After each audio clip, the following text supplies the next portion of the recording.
Hola amigos, bienvenidos de nuevo a este programa, a esta serie de programas sobre la vocación.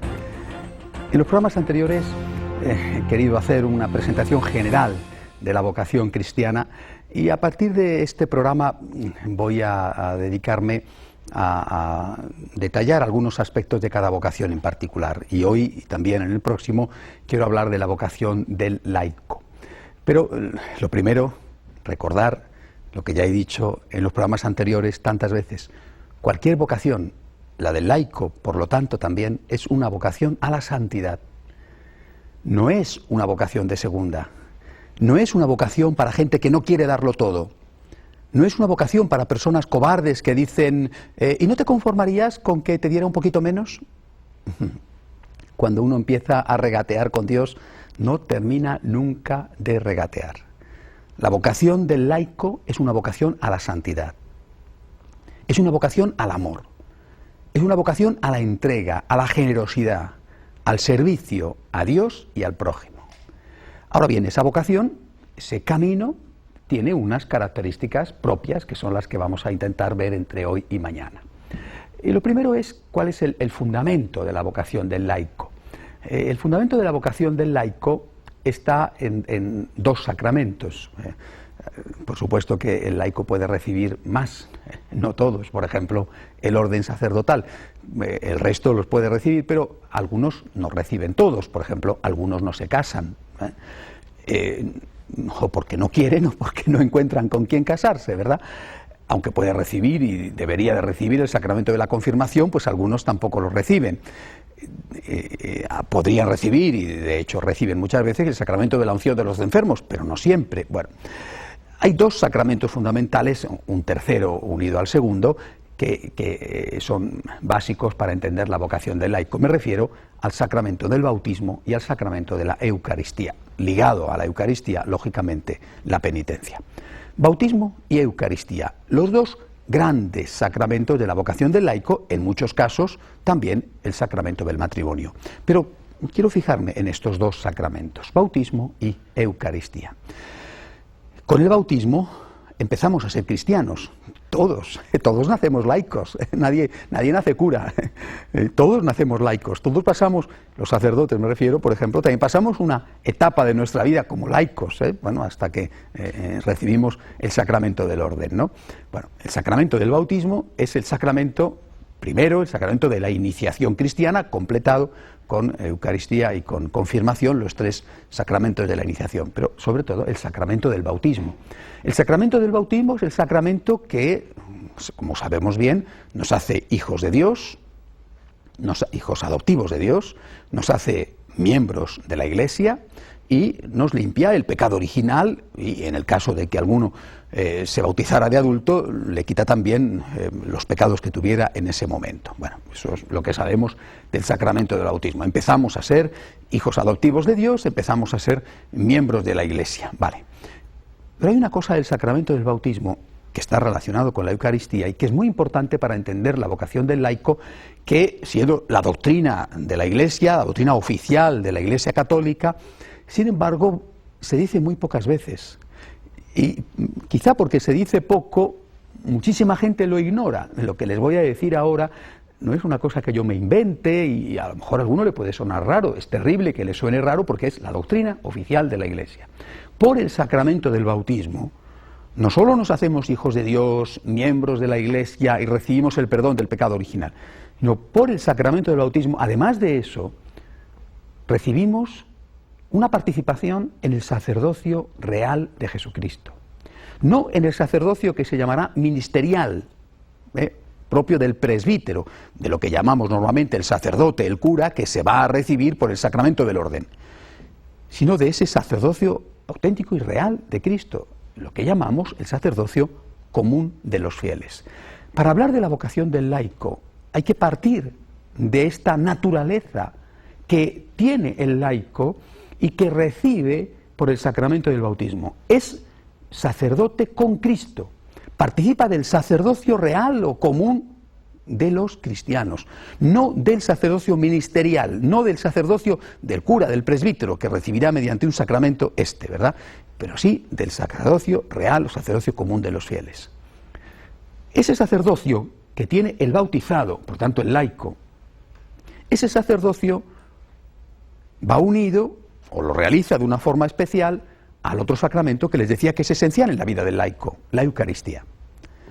¿Por qué? Porque el presbítero, el cura, celebra la Eucaristía de una forma especial, pero no es el único que celebra la Eucaristía. Él, yo, soy sacerdote, soy cura, celebro la Eucaristía de una forma especial, por ejemplo, consagro.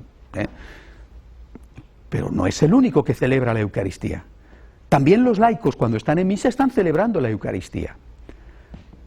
No están presidiendo la Eucaristía, pero están celebrando la Eucaristía. No están consagrando, pero están celebrando la Eucaristía. Y quisiera presentarles la vocación del laico desde esta perspectiva de estos dos sacramentos, bautismo y Eucaristía. Desde la perspectiva del laico como sacerdote. Repito, para que no haya confusión, porque algunas personas quizá pueden sentirse sorprendidas. No hablo del presbítero, del cura, del sacerdote ministerial. Hablo del sacerdocio real, así es como se llama, en sentido de regio, del rey, o del sacerdocio común de los fieles. ¿Qué es un sacerdote? Cualquier sacerdote y por lo tanto también el laico. Un sacerdote es un mediador entre Dios y los hombres. A mí me gusta mucho un título que tiene el Papa, el Santo Padre, que es el título de pontífice. Es un título heredado de los antiguos sacerdotes paganos que había en la ciudad de Roma y significa el que cuida los puentes que había en el río que atraviesa Roma, el Tíber, bueno, eran importantes para la vida de la ciudad, y el sacerdote, el sumo sacerdote de la religión de los romanos, tenía, entre otras cosas, la misión de ser el responsable de los puentes, y por eso se le llamaba el pontifex. Pontifex Maximus, el sumo pontífice, el máximo pontífice, el cuidador de puentes. Es un título precioso que después el Papa asumió, hizo propio, lo mantuvo, digamos, lo heredó de aquellos sacerdotes paganos. Constructor de puentes, mantenedor, cuidador de puentes, esto es un sacerdote.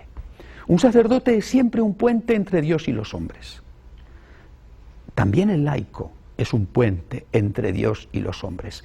Y esta es la forma más clara que yo he encontrado para explicar la vocación del laico. Si tú te ves laico, a ti mismo como sacerdote, no como cura, hablaremos de eso cuando llegue el momento, sino como sacerdote en función de tu bautismo, si te ves como puente entre Dios y los hombres, vas a entender perfectamente tu misión, tu vocación, una vocación preciosa. ¿Por qué? Porque como puente, como cualquier puente, tienes que tener un apoyo en la orilla divina, un apoyo en la orilla humana, una misión ante Dios, una misión ante los hombres. Esa es tu vocación. Ser el puente que une la orilla de Dios con la orilla del hombre. Cuando estás ante Dios, cuando vas a misa, cuando tú celebras tu misa, no presides la misa, no consagras, pero no estás en misa como un espectador. Tú estás celebrando tu misa.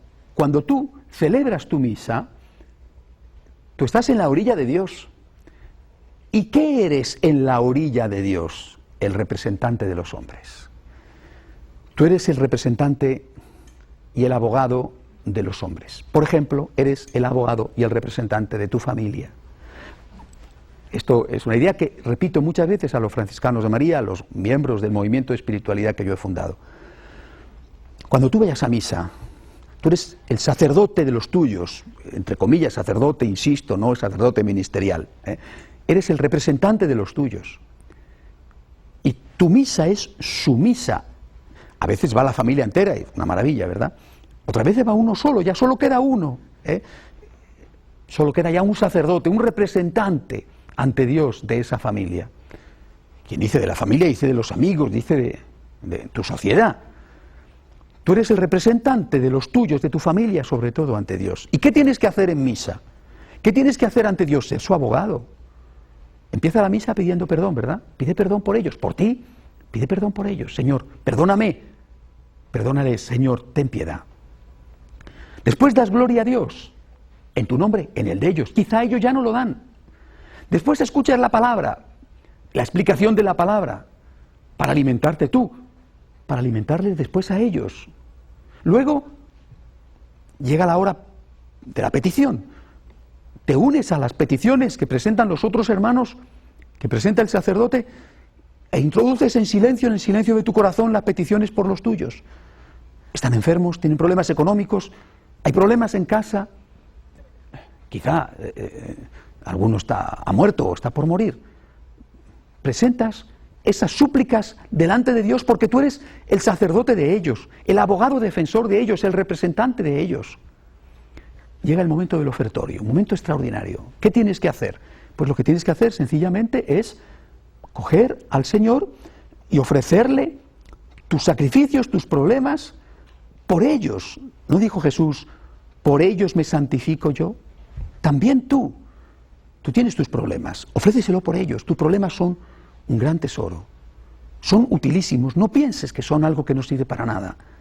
Ofrécele al Señor tus problemas por ellos, por el mundo entero, por ellos. San Pablo dice, completo en mi carne lo que falta para la redención de Cristo. Pues por lo tanto, tú puedes completar con tu sacrificio lo que hace falta, no solamente en beneficio tuyo, sino en beneficio de los tuyos. Cuando el sacerdote pone una gota de agua en el cáliz, suma la gota de agua al vino que ya ha puesto antes en mayor abundancia. Esa gota de agua representa el sufrimiento de los hombres, su colaboración con la redención. Por lo tanto, representa tus problemas. Tus problemas no son inútiles. Y en ese momento tú estás allí diciéndole a Jesús, Señor, te ofrezco los dolores que tengo, las angustias que tengo, los miedos que tengo, lo que sea.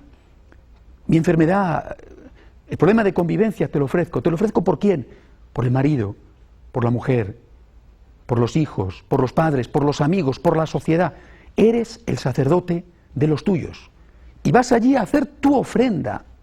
Y tu ofrenda, bueno, pues será un poco de dinero en la colecta, pero sobre todo tu ofrenda es la ofrenda de tu sufrimiento. Es Cristo el que nos redime con su sangre y tú colaboras en la redención del mundo y de los tuyos en particular, ofreciéndole al Señor tus sufrimientos. Y ofreciéndole significa que se los das y que los olvidas. Se los has dado, ya está. Ya está. Tendrás otros nuevos mañana seguramente que serán parecidos o incluso iguales a los de hoy. Pero los de hoy ya se los has dado, ya no son tuyos, ya no sigas quejándote. Cuando comulgas, comulgas tú. Pero comulgas tú en el nombre de los tuyos. Y por eso tú le das gracias al Señor después de la comunión, quizá porque los tuyos ya se han olvidado de dar gracias. Pero tú estás ahí, eres su representante, eres su abogado defensor, eres como aquel Lot que intentaba conseguir el perdón para su pueblo. Si conseguimos 100 justos, y si conseguimos 50 justos, y si conseguimos 10 justos, tú eres el abogado de los tuyos. También en ese momento tienes que dar gracias en nombre de los tuyos. El sacerdote termina la misa y te manda en paz. Esa paz que has recibido, que tienes en el alma, ese consuelo que has recibido al comulgar, eso tienes que llevarlo a los tuyos. Sales de la iglesia, te vas al mundo. Tienes que seguir haciendo de sacerdote. Ante Dios eras el abogado de los tuyos. Ante los hombres, ante los tuyos, eres el abogado de Dios. ¿Eres el abogado de Dios? Esa es tu vocación, ser el abogado de Dios, el defensor de Dios, el que pone delante de los ojos de los demás los derechos de Dios, el que exige justicia para con Dios. Eso es lo que tú tienes que ser, delante de los tuyos. El que habla de Dios, el que habla del amor de Dios, el que habla del amor a Dios. Eso es lo que tú tienes. Esa es la vocación del laico, una vocación preciosa. El pontífice que une la orilla de Dios con la orilla del hombre. El abogado defensor de los hombres ante Dios, el abogado defensor de Dios ante los hombres. ¿Cómo hacerlo? ¿Cómo hacerlo? Bueno, yo creo que hay dos ámbitos y dos niveles, dos ámbitos de actuación, preferentes, familia y sociedad.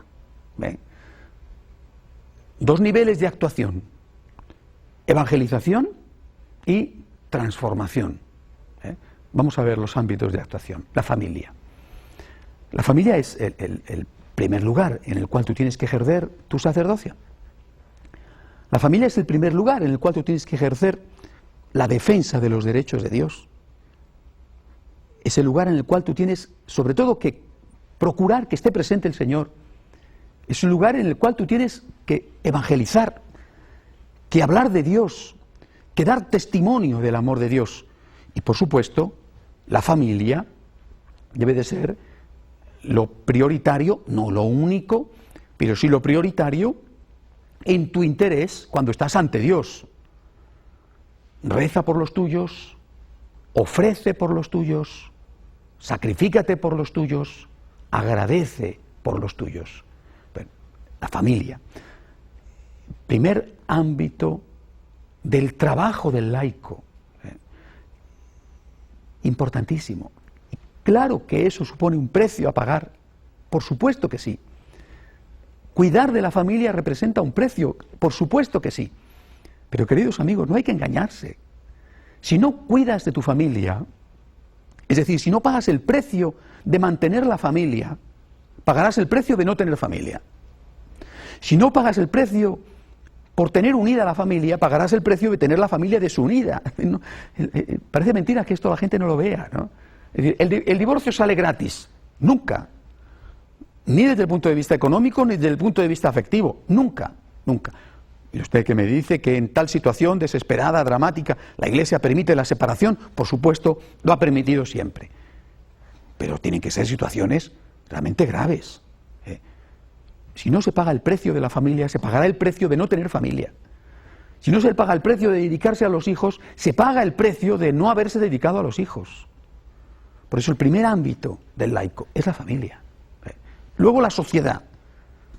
¿Por qué? Porque es, junto con la familia, el lugar natural donde se desenvuelve el laico.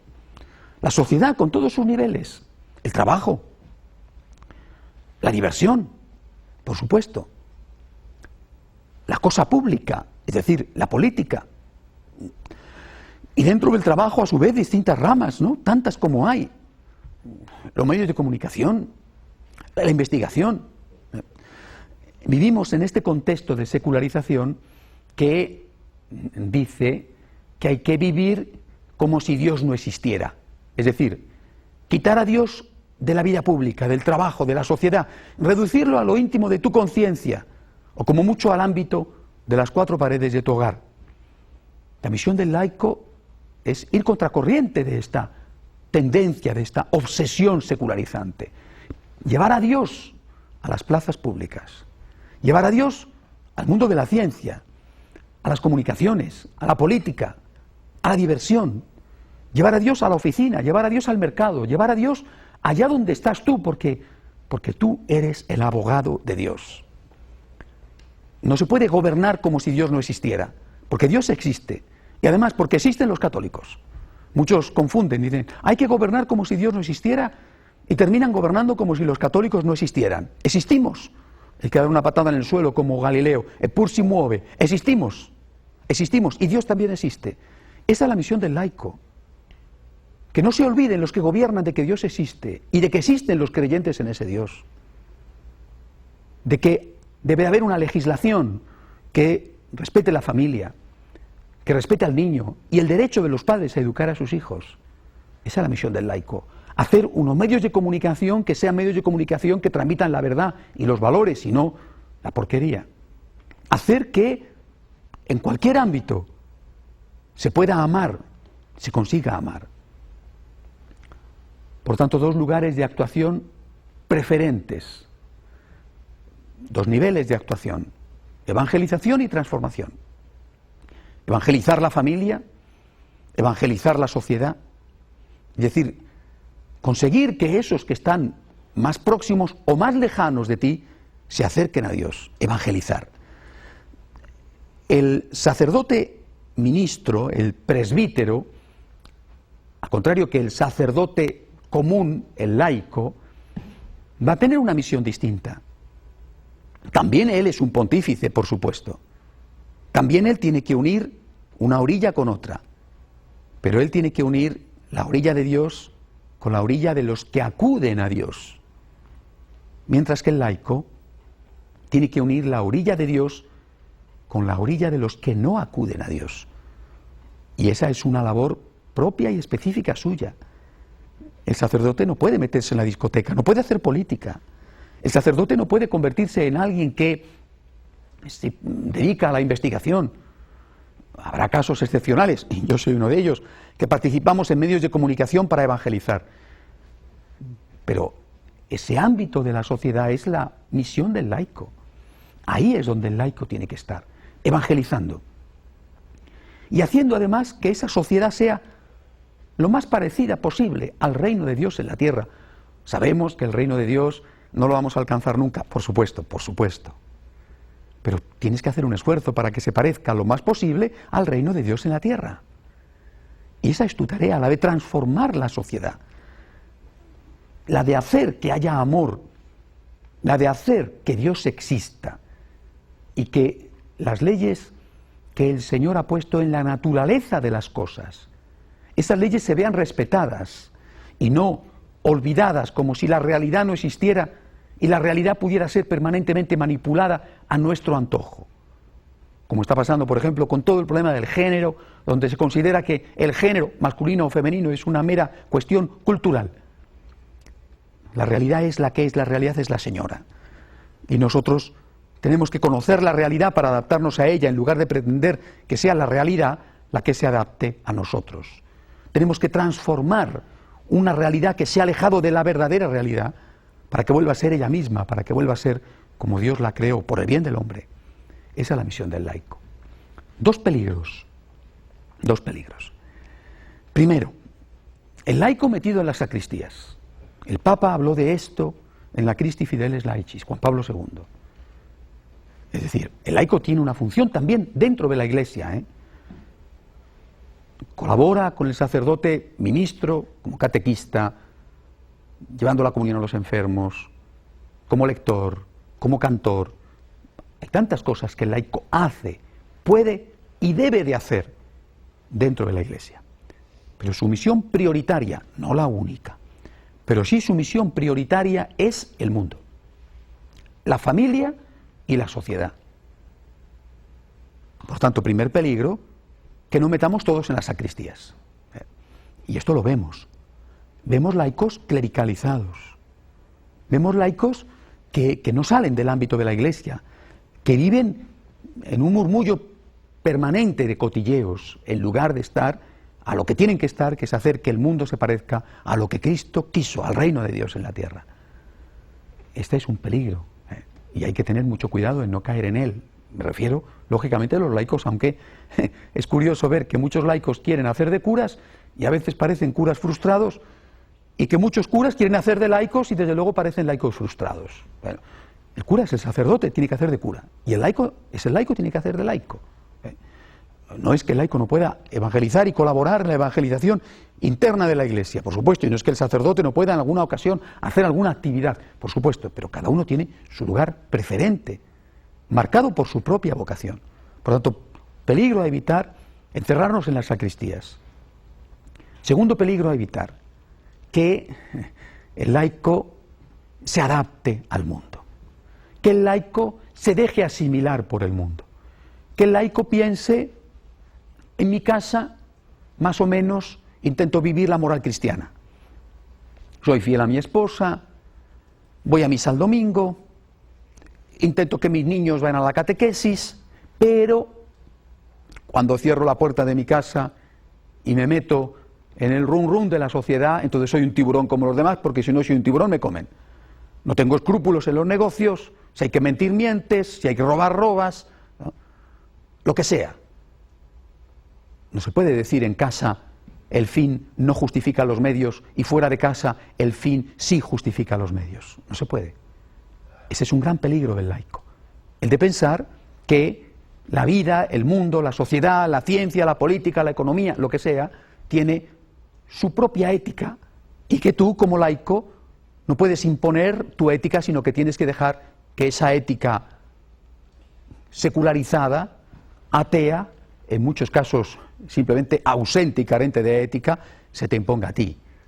Tiene que recordar el laico aquella frase del Señor: vosotros estáis en el mundo, pero vosotros no sois del mundo.